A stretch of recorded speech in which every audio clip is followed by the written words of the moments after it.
Yeah, well, obviously one of those people is Nick Drake, who you mentioned, and I'm not going to make you rehash the Nick Drake story now, because really it's so beautifully rendered in the book, which really brings Nick Drake alive in a way that I don't think anything else I've read about him does, and I just recommend you buy the book to read about Nick Drake. But there's another maverick folkie who is still alive. I don't know if you read Mojo magazine, Joe. Oh yeah, you mean the John Martyn interview? Yeah. So maybe less happy production. Yeah. Well, I'm going to have to say what John Martyn said. He essentially accused Joe of reading the Financial Times and paying no attention to John Martyn's genius, and suggested brilliantly that he should have been a football manager. No, baseball. I should have owned a baseball team. That's what he said, I think. But John and I were never a marriage made in heaven, I'm afraid. It was because when I first made my deal with Island Records, he was signed to Island, and he put out London Conversation and The Tumbler, I think, two records. And Chris Blackwell really liked him, but he didn't know what to do with him. And so he said, "Why don't you produce it?"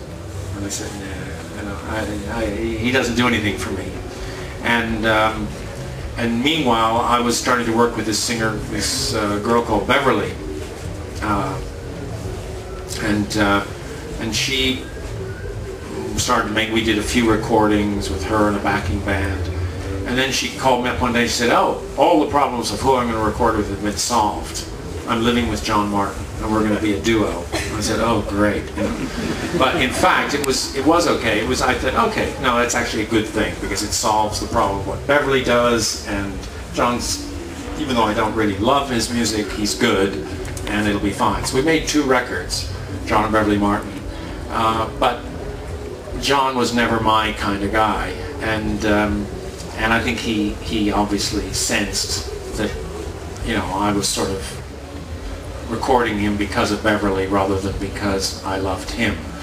And so there was always tension, and John is a difficult, you know, character anyway. So it's refreshing, after I've had so much nice press after this book, it's refreshing to pick up Mojo and say, "Ah, that horrible Joe Boyd."